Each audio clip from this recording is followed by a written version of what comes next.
Hello students, this is regarding unit 3 of tractors and engine systems. Okay, today we'll be seeing we saw what is brake clutch and all. So next one is gearbox.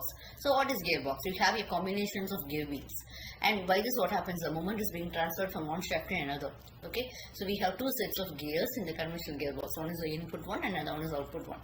So the input gears will be fixed on the counter shaft and it will be making as a single unit. So what happens here is they will be driving the individual gears on the main shaft.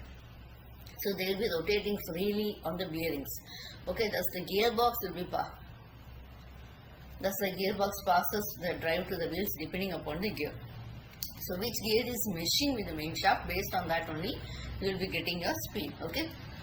So types of gearboxes, we can see it as selective type of transmission. So in this, forward speed will be selected from the neutral position. So this natural position has to be obtained. How you will be obtaining? Before you are selecting any forward or reverse speed, you have to do this. Okay. So it consists of two units: the top cover with select mechanism. We have a transmission housing having gear trains. Okay. So the gearbox housing will contain the first one is the primary shaft, the main shaft, and the layout counter shaft, and the idle shaft. Primary and the main shaft are in one line, and the lathe shaft will be running parallel below them. The idler shaft is fitted on the one side of the lathe shaft, which contains the idler gear to obtain the reverse speed. Okay, and also the selective mechanism will be housed in the top cover of the gearbox, and it will be operated by the means of the gear shaft lever. So the primary will be on one line. So what will happen is it will have certain components like lever, fork, shaft, and also it has some locking devices. Okay. So what happens? You can the idler shaft which is fitted on one side of the shaft will have idler gear. So you know very well the purpose of idler gear is to reverse the directions. Okay. So that is used for reverse speed.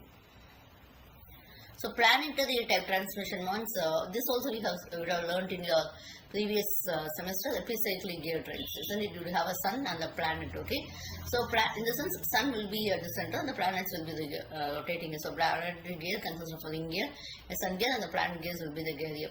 So to obtain the different speeds, what happens actually, you have to, any one of the three units can be held from rotation. You should need a lever for this. So it is used to tractor the gear trains wheels in order to change a gear ratio and also to carry the heavy load, etc. It's very compactable one. Okay, you can see this. You have a clutch or the shaft or the input shaft is the second and third gear, the first and the reverse gear. Okay, this is the output shaft. This is the input shaft. Okay, so you have a lathe shaft which is being parallel to your main shaft, and you have your clutch gear also. The housing of caster is rigid in construction.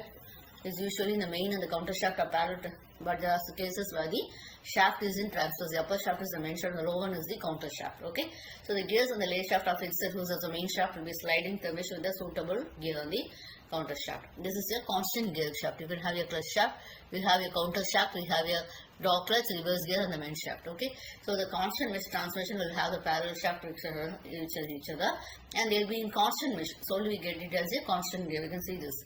So this will be always in constant mesh. Okay, and the gears of the main shaft will be rotating, and it will be freely rotating on the counter shaft, and will be gearing. There will be no friction in the main shaft, etc. Okay, so since the internal spines will be mounted on this, and the main shaft gets the drive gear and also the coupling unit.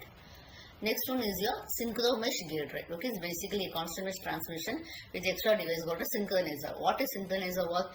Its work is to equalize the speed of the mating parts before they are engaging.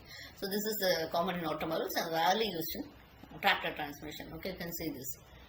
Okay, you have a synchronizing unit also which is being placed. Okay, with the ball lock. Okay, the hub is being splined and the synchronizer is mounted. You can see this, it is placed on the hub, etc. Okay, so the inner surface will have a cone shaped and match the conical shape of this. You can see this.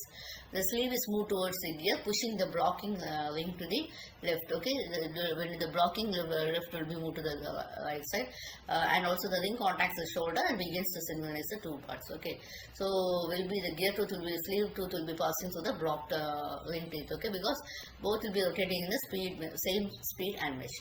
Thank you.